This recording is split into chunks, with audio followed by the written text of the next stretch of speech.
Oke guys, kembali di channel saya John Patmos Tarigan. Kembali saya saat ini membahas pembahasan soal ujian P3K untuk guru.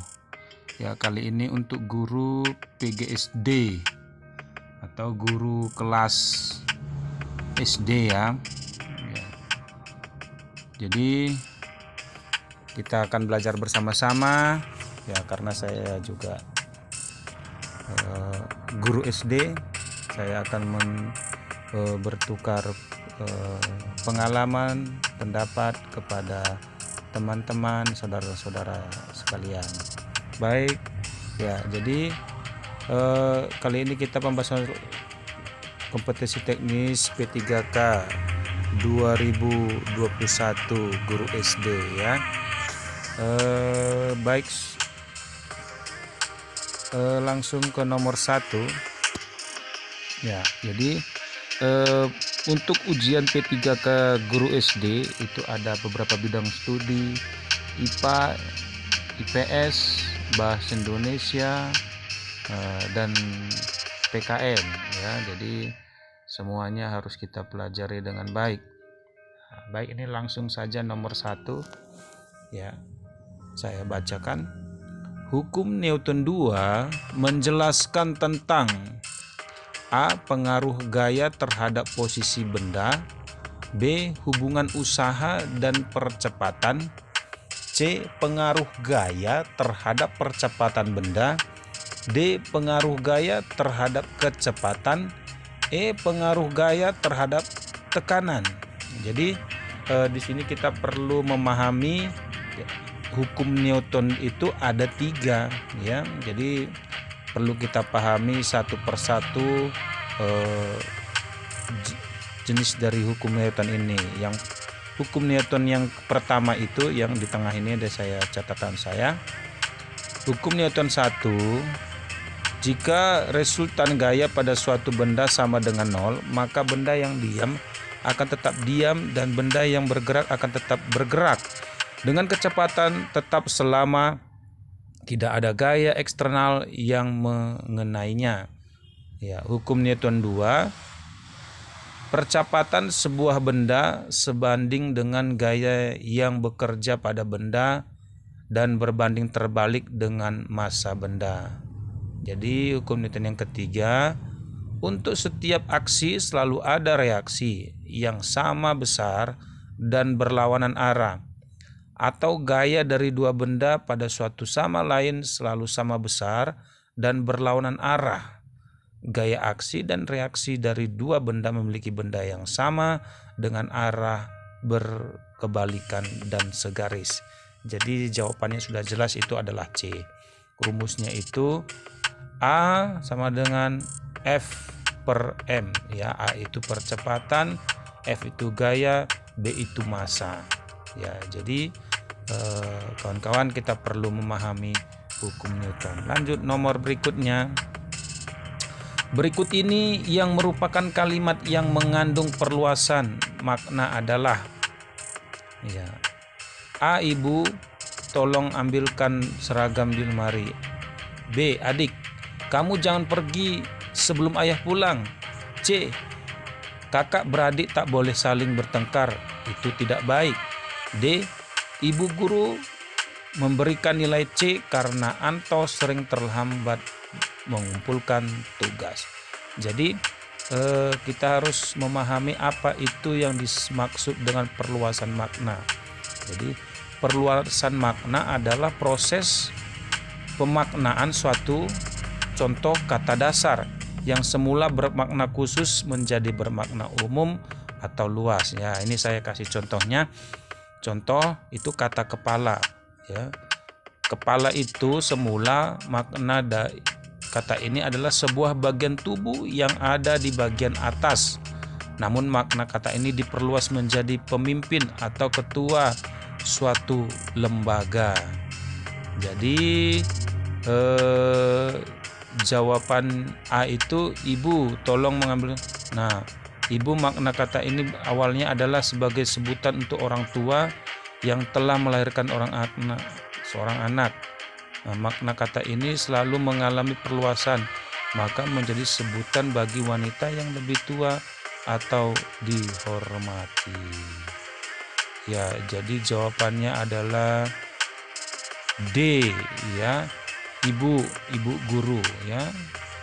Lanjut. Menurut Selo Sumarjan, masyarakat adalah A. Orang yang hidup bersama dan menghasilkan kebudayaan. B. Orang yang mendiami suatu wilayah dengan adat tertentu. C. Orang yang bersepakat untuk membangun wilayah bersama karena persamaan latar belakang. D. Orang yang mendiami suatu wilayah dan melaksanakan kegiatan bersama untuk mencapai tujuan bersama. Ya, jadi ini saya sudah kasih contoh para tokoh yang tokoh sosial ini ya, yang memiliki teori ataupun yang mencetuskan pengertian dari masyarakat. Yang pertama itu menurut Surjono Sukanto, masyarakat pada umumnya memiliki ciri-ciri antara lain sebagai berikut. Manusia yang hidup bersama-sama sekurang-kurangnya terdiri atas 2 orang, bercampur atau bergaul dalam jangka waktu yang cukup lama. Berkumpulnya manusia akan menimbulkan manusia baru. Sebagai akibat dari hidup bersama, timbul sistem komunikasi dan peraturan yang mengatur hubungan antar umat. Nah, yang jawaban yang benar itu adalah A, yakni menurut Selo Sumarjan. Pengertian masyarakat adalah orang yang hidup bersama dan menghasilkan kebudayaan. Jadi, menurut Paul B. Horton, pengertian masyarakat adalah sekumpulan manusia yang relatif mandiri dengan hidup bersama dalam jangka waktu cukup lama, mendiami suatu wilayah tertentu dengan memiliki budaya yang sama dan sebagian besar kegiatan dalam kelompok itu. Menurut Max Weber, pengertian masyarakat adalah suatu struktur atau aksi yang pada pokoknya ditentukan oleh harapan dan nilai-nilai yang dominan pada warganya.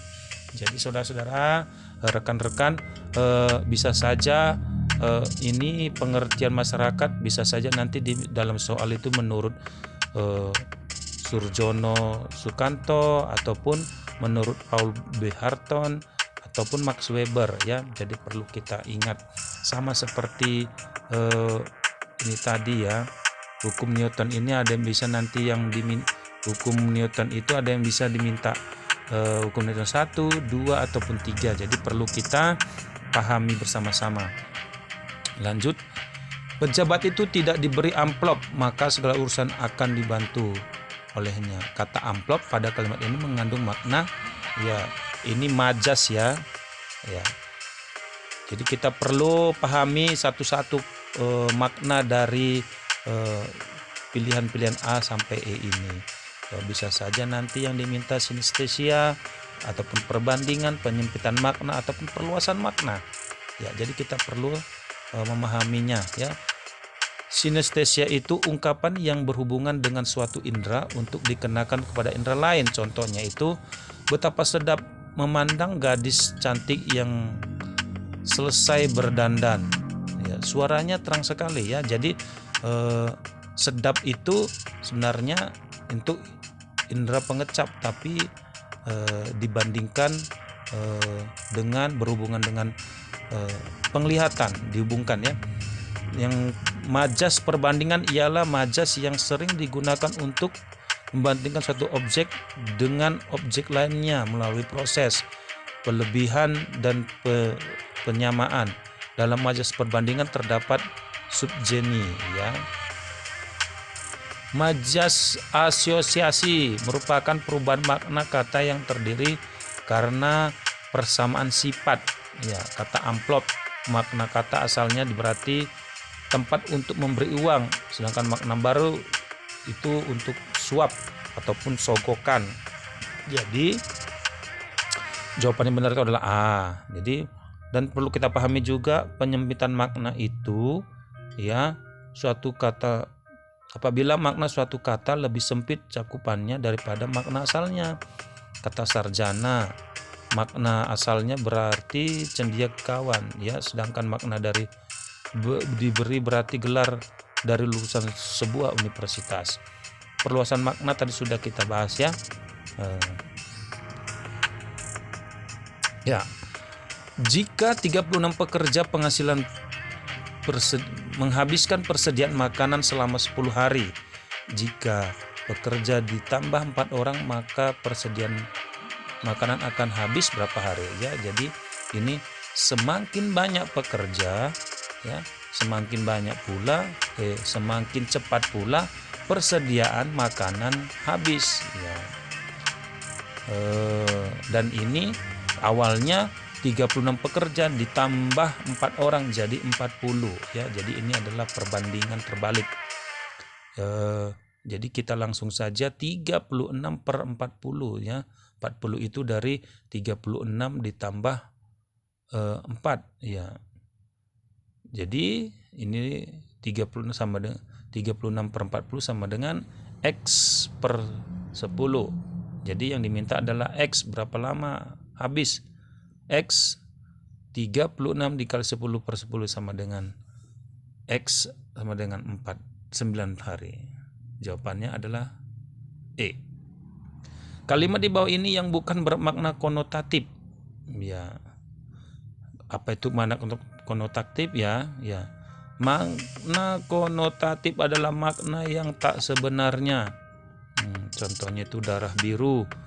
Artinya yaitu darah biru itu di jawaban A. Ya, meskipun darah biru tetapi Raden tidak pernah bersikap sombong. Darah biru itu artinya keturunan kerajaan ataupun bangsawan. Yang B, Diana adalah anak emas ya, bukan dia terbuat dari emas, tapi maknanya itu adalah anak kesayangan. Ya, yang D itu ada kata sikap rendah hati. Jadi hatinya itu bukan di rendah, tapi artinya rendah hati adalah tidak sombong. Yang E di situ ada kata ataupun kalimat adu domba. Adu domba ini membuat orang lain menjadi bermusuhan, berselisih paham. Jadi yang diminta di sini adalah kalimat di bawah ini yang bukan bermakna konotatif. Jadi jawabannya adalah C. Setelah mengalahkan lawan di partai akhir, Rudi akhirnya keluar menjadi pemenang dan berhak mengangkat piala emas. Jadi piala emas itu benar-benar emas ya, makna sebenarnya. Lanjut, teori terbentuknya tata surya yang terkenal salah satunya adalah teori nebula. Siapakah yang mengemukakan pendapat ini? Jawabannya itu ada Immanuel Kant. Nah, tapi di sini kita perlu masing-masing memahami dan mengingat ataupun menghafal proses teori-teori pembentukan tata surya. Jadi ada beberapa sudut pandang dari para pakar teori. Yang pertama itu Buffon. Ya, tata surya itu ada karena material penyusun matahari yang bertebaran. Teori platesimal, Forrest Moulton dan Thomas Chamberlain ini menyatakan kalau tata surya itu bisa terbentuk karena adanya bintang lain yang melakukan pendekatan ke matahari. Teori protoplanet, awan debu, teori yang dicetuskan oleh Carl von Weizsäcker dan disempurnakan oleh Gerhard Kuiper. Ini menyatakan kalau tata surya itu asalnya dari gumpalan debu dan gas. Dan ini adalah nebula.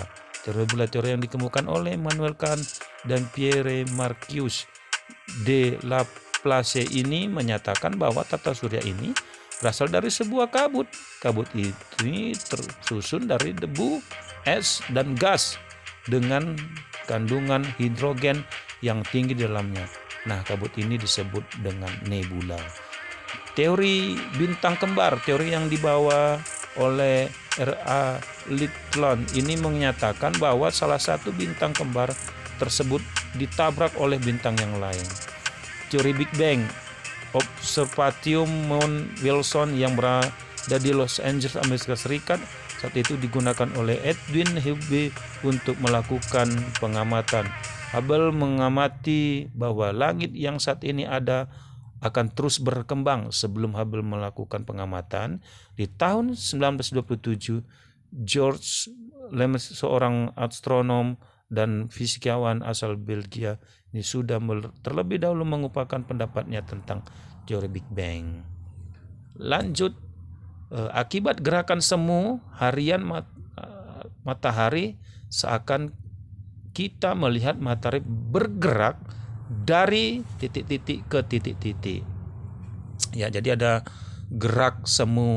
dua gerak semu matahari. Yang pertama itu harian, ada juga yang tahunan. Jadi gerak semu harian adalah fenomena bergerak benda langit termasuk matahari dan bintang-bintang dari timur ke barat saat tampak dari bumi. Contoh adalah matahari yang terbit di timur pagi hari lalu tampak bergerak ke barat hingga terbenam senja. Gerak semu tahunan matahari adalah pergerakan semu matahari yang seolah-olah bergerak dari selatan ke utara dan kembali ke selatan setiap tahunnya. Jadi jawabannya adalah D ya, tapi yang diminta di sini adalah matahari ya. Penyebab planet Venus arah rotasinya berlawanan adalah A. Karena ukuran Venus paling kecil di antara planet lain. B. Karena pengaruh tabrakan besar dengan satelitnya. C. Karena Venus tidak memiliki satelit. D. Karena Venus terletak di antara Bumi dan Mars memiliki arah rotasi yang sama. Ya. Jadi berlawanan arah itu disebut juga retrograde. Ya. Karena pernah 2 kali bertabrakan. Venus memiliki arah posisi yang berbeda, diperkirakan terjadi karena dulunya saat masih muda Venus pernah memiliki satu satelit alami yang terbentuk dari peristiwa tubrukan besar. Sekitar 10 juta tahun kemudian tubrukan kedua mengubah arah rotasi Venus. Jadi ada dua, satu lagi planet Uranus juga dia berlawanan arah ya, ataupun retrograde. Lanjut, penyebab es membeku adalah A. melepaskan kalor, B. memerlukan kalor, C. menyerap kalor, D. melakukan adaptasi di lingkungan. Nah, jadi jawabannya sudah jelas adalah A. Tapi kita di sini perlu memahami perubahan bentuk benda ya, atau apakah itu membeku, mencair, atau itu menyublin ataupun melebur. Nah, jadi perlu kita pahami masing-masing karena bisa saja salah satunya diminta ataupun bisa lebih ya. Jadi zat cair menjadi padat itu melepaskan kalor ataupun panas, itu disebut membeku. Zat padat menjadi cair itu memerlukan panas ataupun kalor. Itu mencair ataupun melebur ya. Mencair itu es ya. Kalau melebur itu memerlukan panas seperti benda-benda logam ya. Zat cair menjadi gas itu memerlukan panas, terjadilah penguapan. Zat gas menjadi cair itu melepaskan kalor ataupun panas, yang disebut mengembun. Jadi jawabannya adalah A. Oke guys, oke saudara-saudara, rekan-rekan pejuang NIK, semoga bisa bermanfaat, bisa kita belajar bersama dan mendapatkan hasil yang baik. Terima kasih. Jangan lupa like, comment, subscribe agar channel saya ini bisa berkembang. Terima kasih. Salam damai.